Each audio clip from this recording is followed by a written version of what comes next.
तो welcome back to the channel guys. आज हम लोग नेक्स्ट पार्ट में, जैसे हम बताए थे कि हम लोग प्रोराटा का सम सॉल्व करने वाले हैं। चलिए, शेयर्स का सम सॉल्व करने वाले। शेयर पीएल अप्रूव के बाद दूसरा चैप्टर है, जो 10 मार्क्स का आता है। तो बहुत इंपॉर्टेंट चैप्टर है एग्जामिनेशन पॉइंट ऑफ व्यू से। जितना हो सके इस चैप्टर को अच्छे से प्रैक्टिस करो, ईयरली क्वेश्चन सॉल्व करो, and you will get a good idea about pro rata and all. इस पे दोनों क्वेश्चंस को हम लोग सॉल्व करेंगे। पहले आते हैं क्वेश्चन 10 का पार्ट ए। इंटरनल ऑप्शन रहेगा इस पे। अगला वाला भी शेयर से दिया जाएगा क्वेश्चन में। वो फिल इन द ब्लैंक्स हो सकता है, क्योंकि बहुत ट्रेंडिंग है ये क्वेश्चन आजकल। तो चलिए पहला वाला पार्ट सॉल्व करते हैं। Let's start. क्वेश्चन को पहले पढ़ते हैं। ये अपना सबसे हमेशा याद रखना, जब भी आप पेपर जो आपको 15 मिनट्स मिले उसमें क्वेश्चंस को अच्छे से रीड करें, ताकि आपको एक व्यू मिल जाए कि क्वेश्चन में करना क्या है। इससे आप जब क्वेश्चन करना स्टार्ट करोगे तो आपको ज्यादा वक्त बर्बाद नहीं करना पड़ेगा। तो चलिए स्टार्ट करते हैं।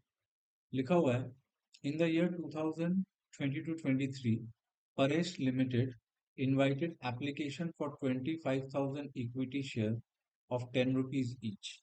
अभी 10 रुपीज कैसे आने वाला है? 5 rupees application, 3 rupees allotment and 2 rupees call. सब में कोई प्रीमियम नहीं है। और ये कुछ स्लैब वो लोग मेंशन किया है। उससे पहले लिखा हुआ है कि एप्लीकेशन जो भी रिसीव्ड हुआ है that is for 50,000 shares. Now आपने पब्लिक को ऑफरिंग, जो आपका ऑफरिंग था वो था 25,000, और एप्लीकेशन रिसीव हुआ है 50,000। यहाँ से अगर आप 25,000 शेयर्स को डायरेक्टली रिजेक्ट कर दो तो ये प्रोराटा का सम बनता ही नहीं। और अगर आप एक्सेस एप्लीकेशन मनी को रिफंड करने के जगह अगर आप प्रीवियस स्टेजेस पे, प्रीवियस नहीं सॉरी नेक्स्ट स्टेजेस पे एडजस्ट करते हो, then it becomes a sum for pro rata. तो अपने वहीं से स्टार्ट करेंगे। देखते हैं क्या बताया गया। पहले स्लैब में बताया गया है to allot 50% to Shyam who has applied for 10,000 shares. तो जो पहला इंसान था श्याम, उसको आपने 50,000 शेयर्स ही, 50%, नॉट 50,000 सॉरी 50%, मतलब उसने जो भी मांगा उसका 50% आपने उसको दिया। Next, to allot in full to Kevin. Kevin ने 10,000 मांगा था, आपने उसको पूरा 10,000 दे दिया। To allot the balance of the available share on pro rata basis among all other applicants, और बाकी जो भी शेयर्स बचा है उसको आपने प्रोराटा किया है। To utilise excess application money in part payment of allotment and final call. मतलब अगर एक्सेस मनी आपके पास ज्यादा है तो आपने उस एक्सेस मनी को सिर्फ अलॉटमेंट तक नहीं, बाकी स्टेजेस में भी यूज किया है। जैसे कुछ कुछ सम्स में लिखा रहता है कि अलॉटमेंट तक यूज हुआ है, यहाँ पे लिखा हुआ है कि जो एक्सेस मनी है वो अलॉटमेंट के अलावा फाइनल कॉल में भी यूज किया गया है, और उसके बाद भी कुछ एक्सेस बचता है तो वो रिफंड करना है। Till the balance sheet as at 31st March 23 the company had asked the shareholder to pay up to the allotment stage. मतलब यहाँ पे बेसिकली कॉल हुआ ही नहीं। आई रिपीट, इस सम में बेसिकली कॉल तक हम लोग पहुंचे ही नहीं। The amount due on allotment was received from all shareholders except Kevin. Now Kevin belongs to the second category, ठीक है, जहां पे प्रोराटा नहीं है, क्योंकि देखिए केविन ने जो मांगा था वही मिल गया उसको, तो उस जगह पे प्रोराटा नहीं है। Whose shares were immediately forfeited. You are required to pass journal entry in the books of company to record the above transaction. है तो ये स्पेसिमेन का सम, लेकिन इस पे आपको जो प्रोराटा का एक्चुअल जो एक्सेस शेयर्स का जो कैलकुलेशन होता है वो यहाँ पे आपको देखने नहीं मिलेगा, क्योंकि अरियर अलॉटमेंट पे हुआ है, ये बात सही है। अलॉटमेंट पे एक्सेस मनी रिफंड के जगह यूटिलाइज होगा, ये भी बात सही है। लेकिन अरियर किस कैटेगरी पे है? अरियर सेकंड कैटेगरी पे है, जहां पे केविन इन्वॉल्व है, और केविन ने जितना भी डिमांड किया था शेयर्स, कंपनी ने उतना ही शेयर उसको अलॉट किया है।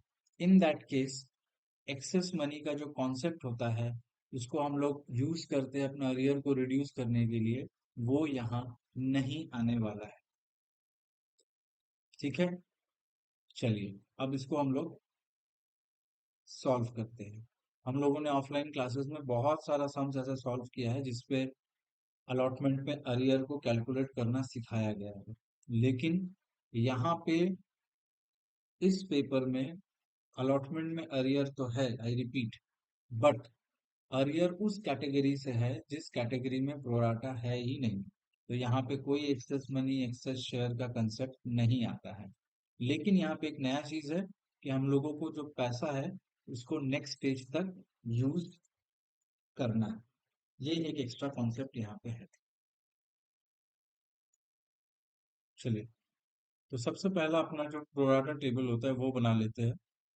थोड़ा अपने को इजी होने वाला है अगर इसको हम बना लेते हैं तो पहला होता है अप्लाइड, फिर आपका आता है अलॉटेड। ये हो गया अलॉटेड। ये आपका हो गया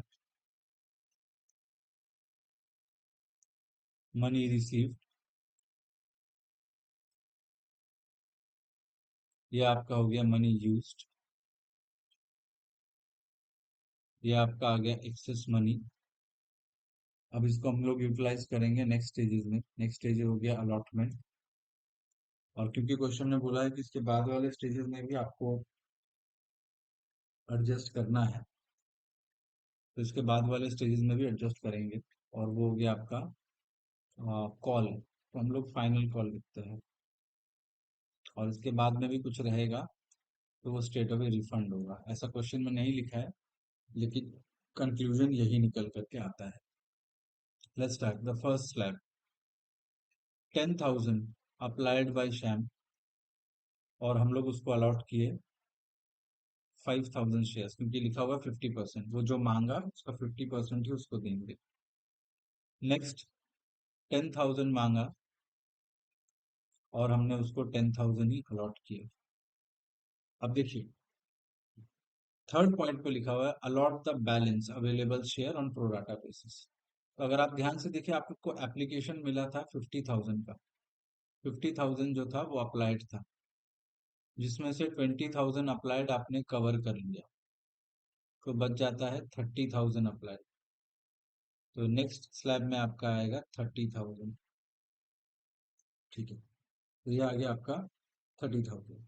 चलिए, अब इसके बाद अगर आप ध्यान से देखें तो रिमेनिंग शेयर्स कितना बचा है। आपके पास शेयर्स टोटल में था 25,000, जिसमें से फर्स्ट और सेकंड स्लैब मिला के आपने 50,000 15,000 जो है वो अलॉट कर दिया है।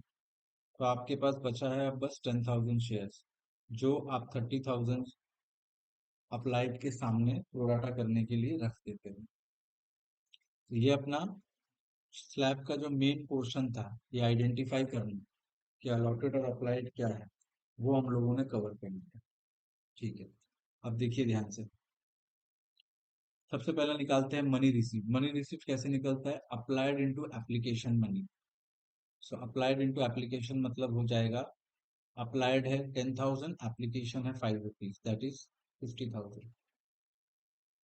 ओके, अब ये हम लोग कैटेगरी कैटेगराइज कर देते हैं इसको, कैटेगरी 1, कैटेगरी 2, कैटेगरी 3। अब आइए कैटेगरी 3 में। कैटेगरी 3 में भी सेम चीज 50,000,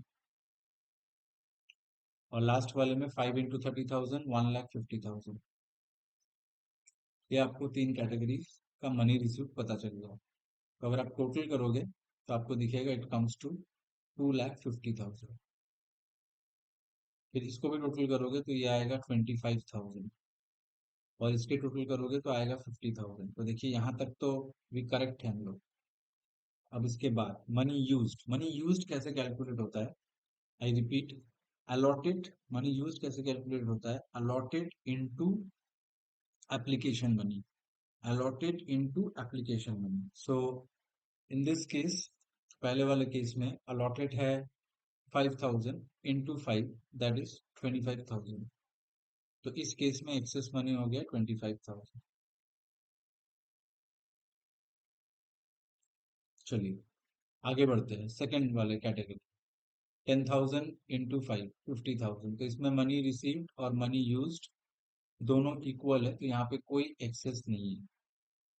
और उसके बाद सब कुछ ब्लैंक हो जाता है क्योंकि कुछ एक्सेस है ही नहीं एडजस्ट करने के लिए। और नेक्स्ट वाले स्टेज पे अगर आप देखें तो आपको आएगा 50,000। कैसे आया? 10,000 इंटू 5। तो यहाँ पे एक्सेस मनी जो बचता है वो है इक्वल टू 1 लाख मनी को। अब हम लोग इस एक्सेस मनी को यूज करेंगे नेक्स्ट स्टेजेस पे। चलिए, सबसे पहला जो स्टेज है अवेलेबल वो है अलॉटमेंट। ठीक है, देखिए कैसे निकलेगा। जिन लोगों को पता नहीं है उन लोगों के लिए ब्रीफ में बता रहे हैं। तो एक्सेस मनी का यूटिलाइजेशन पता करने के लिए आपको क्या करना पड़ता है? Allotted into allotment money.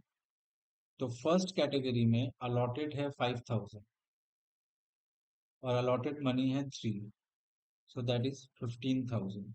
और अगर आप देखो तो एक्सेस मनी जो है वो आपका है 25,000। इट मीन्स अलॉटमेंट में 15,000 एडजस्ट होगा और बाकी का हम लोग कॉल में एडजस्ट कर देंगे।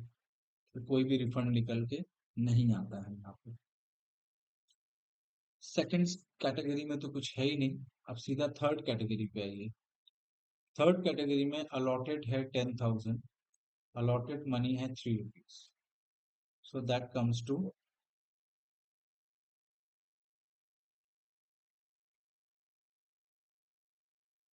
30,000। और अगर आप ध्यान से देखो तो यहाँ पे एक्सेस मनी 1 लाख है और अलॉटमेंट का कैपेसिटी बस 30,000 ही है। तो चलिए अलॉटमेंट को 30,000 यूटिलाइज करने के लिए दे देते हैं। तो 1 लाख रुपीज था एक्सेस मनी, उसमें से 30,000 आपने अलॉटमेंट में एडजस्ट कर दिया, तो आपके पास बचा 70,000। अब ये एक्सेस मनी क्योंकि फाइनल कॉल को पिक्चर में लाया गया है, फाइनल कॉल में यूटिलाइज करने के लिए बोला गया है, so what we are going to do, हम लोग ये 70,000 फाइनल कॉल में एडजस्ट होगा। लेकिन उससे पहले फाइनल कॉल का भी कैपेसिटी अब्सॉर्ब करने का पता होना चाहिए। तो उसको निकालने के लिए हम लोग क्या करेंगे? allotted, that is number of shares allotted, that is 10,000 into the call money, that is 2 rupees, that comes to 20,000। इसका मतलब जो फर्स्ट कॉल है, जो फाइनल कॉल है, वो अपने अंदर एक्सेस मनी का बस 20,000 ही अब्सॉर्ब कर सकता है। I will change my pen ताकि आपको समझ में आ सके। आपके पास एक्सेस मनी था लास्ट 70,000, जिसमें से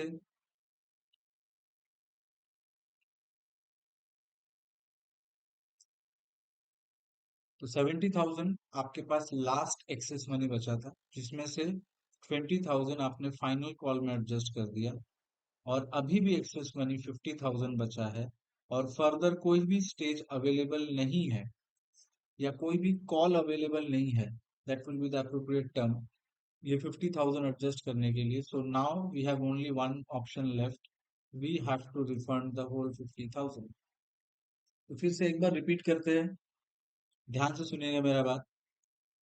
इस क्वेश्चन में तीन कैटेगरी है, फर्स्ट और लास्ट कैटेगरी में प्रोराटा है, सेकंड कैटेगरी में प्रोराटा नहीं है। क्वेश्चन में क्लियरली बोला गया है कि जो भी पैसा आपको रिसीव होगा यूज करने के बाद एक्सेस मनी को अलॉटमेंट एंड कॉल में एडजस्ट किया जाए। क्वेश्चन में स्ट्रिक्टली लिखा गया है ये चीज। तो हम लोगों ने एक्सेस मनी को फर्स्ट कैटेगरी में अलॉटमेंट में एडजस्ट किया और बचा हुआ पैसा को फाइनल कॉल में एडजस्ट किया। इसको एडजस्ट करने के लिए हम लोग को अलॉटमेंट का कैपेसिटी पता करना पड़ता है कि अलॉटमेंट कितना अपने अंदर एक्सेस मनी अब्सॉर्ब कर सकता है। उसको करने के लिए हम लोगों ने अलॉटेड शेयर्स जो कि है 5,000, the first category, into ₹3, that is the allotment money, करके पता चला कि 15,000 है। तो अगर हम लोग 15 से 10 को, अगर हम लोग 25 से 15,000 एडजस्ट करते हैं तो वापस से एक्सेस मनी 10,000 बचता है, जो कि हमने फाइनल कॉल में एडजस्ट किया। इस पे कैलकुलेट करने का जरूरत नहीं है बिकॉज फाइनल कॉल 10,000 अब्सॉर्ब कर ही लेगा, the amount is very small. लेकिन थर्ड कैटेगरी में एक्सेस मनी ऑलमोस्ट 1 लाख रुपया है और उसको जब हम लोग सामने से अलॉटमेंट से एडजस्ट करते हैं तो अलॉटमेंट बस 30,000 ही अब्सॉर्ब कर पाता है। बचा हुआ 70,000 हम लोग फाइनल कॉल के पास लेके जाते हैं, और फाइनल कॉल क्या बोलते हैं, नहीं भाई, हम तो बस 20,000 ही अब्सॉर्ब कर पाएंगे, यही मेरा कैपेसिटी है। कैसे पता चलता है? कैपेसिटी को पता चलने के लिए हमेशा allotted shares into the respective call किया जाता है। मतलब जिस भी स्टेज का आप कैपेसिटी पता करना चाहते हैं, उस स्टेज का वैल्यू और उस स्टेज पे अलॉटेड शेयर्स कितना है। तो फाइनल कॉल बोलता है कि सर मेरे पेट में तो बस 20,000 रुपया का ही भूख है, इससे ज्यादा हमको नहीं चाहिए, मेरा पेट फुल हो चुका है, हम सिर्फ 20,000 तक ही कंज्यूम कर सकते हैं। और एक्सेस मनी 70,000 है, तो 20,000 रुपया वो कंज्यूम करने के बाद अभी भी 50,000 पड़ा रहता है। तो उसके लिए फाइनली हम लोगों को रिफंड करना पड़ता है, उसके अलावा और कोई रास्ता नहीं। क्या सम ट्रिक था इस सम में? ये रिफंड वाला कंसेप्ट। नॉर्मली आप देखोगे सम्स में तो रिफंड का बता देता है, यहाँ पे आपको खुद से रिफंड कैलकुलेट करना पड़ा। होपफुली ये सेगमेंट क्लियर है, अगर नहीं है तो पॉज करके एक बार वापस सुने, कोई दिक्कत है तो आप कमेंट में बता सकते हैं। चलिए, अब हम लोग टोटल कर लेते हैं थोड़ा। सबसे पहला आते हैं मनी यूज्ड पे। मनी यूज कितना हो पाया? मनी यूज्ड हो पाया एप्लीकेशन में 1,25,000। देखिए ये भी समझाएंगे तो क्लियर हो जाएगा।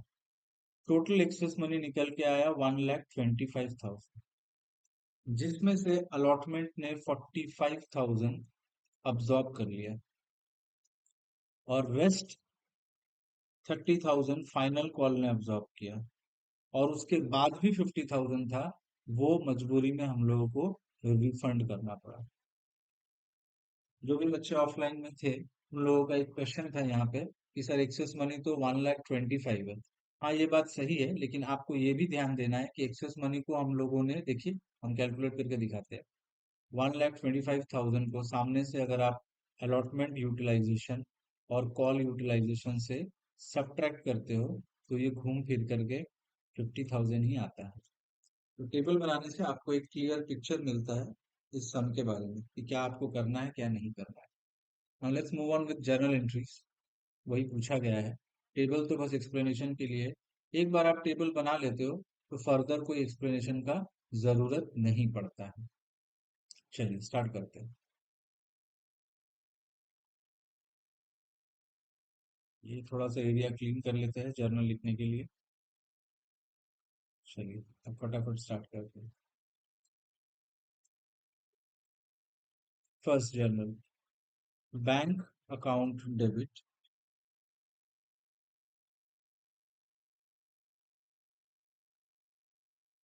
टू, क्वेश्चन में देखना कि जो क्वेश्चन आपको अवेलेबल है वहां पे एक बार देखना कि वहां पे इक्विटी वर्ड का इस्तेमाल किया गया है या नहीं। क्वेश्चन में है इक्विटी, तो यहाँ पे आपको लिखना है टू इक्विटी शेयर कैपिटल। और एल्स, और एल्स आप क्वेश्चन में सीधा शेयर कैपिटल लिख करके आगे जा सकते हैं। अमाउंट क्या आने वाला है?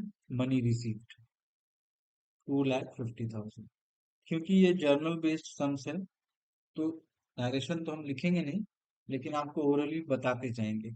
आप अपना नरेशन कैसे प्रैक्टिस करोगे? बुक का कोई भी एक शॉर्ट सम्स उठाओ, उसको ऊपर से नीचे तक थोड़ा उसका नरेशन रीड करना, और आपको, एक्सक्यूज मी, और आप कंफर्ट जोन पे आ जाओगे। तो शॉर्ट शॉर्ट में हम बताते जाएंगे। जैसे ये वाला जर्नल का नरेशन होगा, being application money received for 50,000 shares. चलिए अब नेक्स्ट जर्नल पे आते हैं।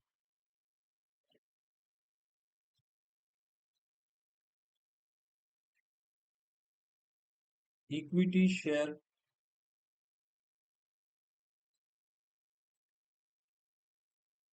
सॉरी फॉर मिस्टेक, एक गलती हो गया, इक्विटी शेयर एप्लीकेशन होगा।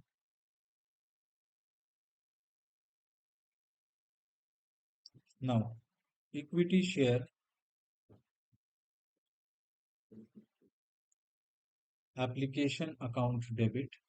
नाउ बी केयरफुल, यहीं पे हम लोग को मनी रिसीव्ड जो कि है 2,50,000, इसका प्रॉपर डिवीजन शो करना है। चलिए सबसे पहला हम लोगों ने मनी को यूज किया थोड़ा सा, तो उसके लिए आता है टू इक्विटी शेयर कैपिटल। अच्छा, उसमें से एक्सेस मनी जो आया वो यूज हो गया अलॉटमेंट पे, तो उसके लिए अपने को लिखना है टू इक्विटी शेयर अलॉटमेंट। उसके बाद थोड़ा सा और एक्सेस बचा है, उसको हम लोग यूज कर लिए कॉल में, टू इक्विटी शेयर। अब आप यहाँ पे इक्विटी शेयर वर्ड का यूज ना करें और आप इसको ऐसे रिकॉर्ड करें, टू कॉल्स इन एडवांस, जो कि फाइनल कॉल में एडजस्ट हुआ है। ठीक है, आप यहाँ लिखोगे टू कॉल्स इन एडवांस, और उसके बाद जो बचा हुआ पैसा है उसको हम लोगों ने रिफंड कर दिया। अब देखिए अमाउंट प्लेसमेंट कैसे होता है। जो मनी यूज्ड है वो आएगा शेयर कैपिटल के अंदर, एंड दैट इज 1,25,000। अलॉटमेंट का यूटिलाइजेशन 45,000 वो आपको ऊपर से मिल जाएगा। एडवांस मतलब नेक्स्ट कॉल में जो हम लोग एडजस्ट किए हैं वो है 30,000, और बैंक पे रिजेक्ट करना है 50,000। I hope I am very clear with it. अब हम लोग आते हैं जर्नल, इस नरेशन, इसका नरेशन जानना बहुत ज्यादा जरूरी है, इसीलिए हम इसका नरेशन लिखेंगे। आप लोग भी देखना कैसे लिख रहे हैं। Being shares, being shares allotted, हमेशा प्रोराटा सेकेंड स्टेज में जब आप एक्सेस मनी को एडजस्ट करोगे नरेशन ऐसे ही स्टार्ट करना। Being share allotted and excess application money, excess application money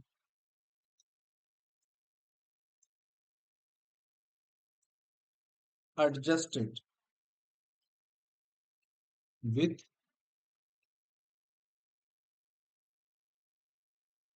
allotment, call and the balance,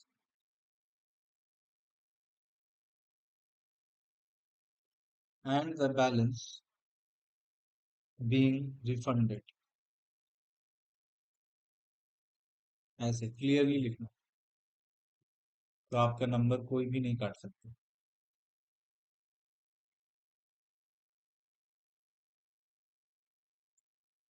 okay, इसका मतलब ये जो कॉल्स इन एडवांस है, अगर आप इसको equity share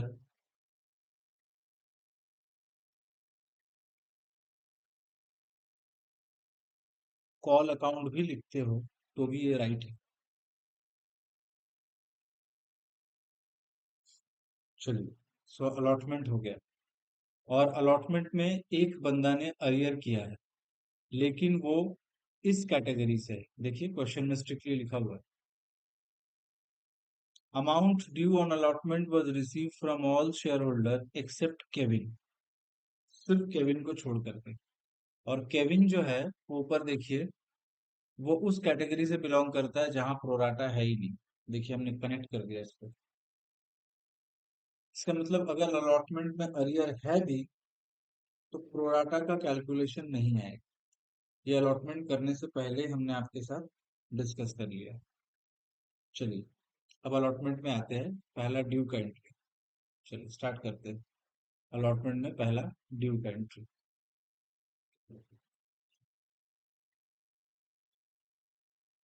equity share allotment account debit to equity share capital, equity share allotment account debit to equity share capital। Once you have done this stage, once you are done with this journal, next time आप जितने भी call करोगे 50,000 का कोई concern नहीं है, because you are already adjusted the excess shares and money and everything. So you will simply work with now the actual number of shares what you have. That is 25,000 into 3, 75,000।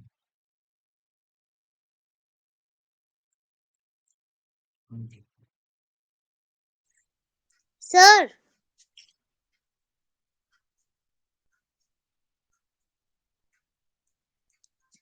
बोलिए। बोल रही है amount वाला एक बार फिर से समझा दीजिए ना, कैसे निकल रहा है। कौन सा अमाउंट? नंबर बताइए, 1 2 3, कौन सा? ये सभी का। ये जो टेबल अपने आपने प्रेजेंट किया है, वो टेबल आपको समझ में आया? उस टेबल पे जो मनी रिसीव्ड वाला पोर्शन होता है वो फर्स्ट जर्नल पे आता है, क्योंकि जो पहला वाला जर्नल होता है उस पे हम लोग लिखते हैं कि एप्लीकेशन में कितना पैसा है, और एप्लीकेशन में आपको जितना पैसा आता है वो हम लोग यहाँ पे मेंशन किया है, दैट इज 2,50,000। उस 2,50,000 में से जो मनी यूज करते हैं हम लोग एक्चुअली एप्लीकेशन में, वो शेयर कैपिटल के अंदर आता है। जितना अलॉटमेंट में यूटिलाइज होता है वो शेयर अलॉटमेंट पे आता है, जितना कॉल पे यूटिलाइज होता है वो कॉल पे आता है, और उसके बाद में भी जो पड़ा हुआ रहता है वो हम लोगों को बैंक में रिफंड कर दिया। क्लियर? हाँ। And followed by the narration. उसके बाद the next stage, that is allotment. अब आप जब अलॉटमेंट करते हो, अब आप ये 50,000 का नाम नहीं लेना, बिकॉज इस 50,000 का जो भी डायग्नोसिस करना था, जो भी पोस्टमार्टम करना था, जो भी चीरफाड़ करना था, वो कर दिए यहाँ पे। एक्सेस मनी को यूटिलाइज भी कर लिए, रिफंड भी कर दिए। तो अब जो है वो आपके पास है, उसी से कंटिन्यू होगा। Clear?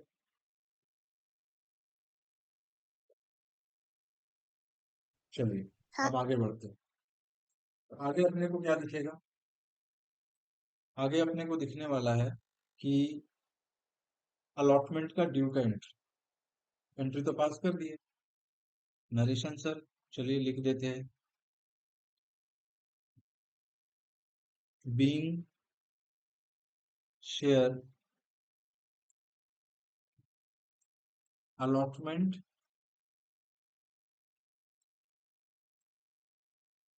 Money due. Okay, next entry bank वाला, जब अपने को पैसा रिसीव होगा। So bank account debit, arrear यहाँ पे है but not in the pro rata category, लेकिन अरियर है, तो अरियर है तो रिकॉर्ड तो करना पड़ेगा। तो bank account debit calls in arrear account debit.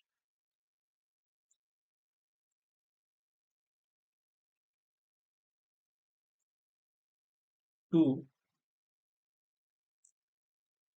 Equity share allotment. To equity share allotment. अब आप ध्यान से देखिए, सारे बच्चे ध्यान से देखिए, ये जो है 75,000, ये वो ड्यू अमाउंट है जो आपको अलॉटमेंट में रिसीव होने वाला था। लेकिन आपको अगर थोड़ा सा पीछे ले जाए और दिखाए कि अलॉटमेंट ने ऑलरेडी 45,000 अब्सॉर्ब कर लिया है, मतलब ऑलरेडी उसको 45,000 जो एक्सेस मनी था वो हम लोगों ने ऑलरेडी अलॉटमेंट में एडजस्ट कर दिया है, जो भी एक्सेस मनी था। इन दैट केस अलॉटमेंट पे अब आपको 75,000 रिसीव नहीं होगा। वो 75 से इस 45 को हम लोग सेट ऑफ करेंगे। तो अब अपने को अलॉटमेंट में रिसीव होने वाला है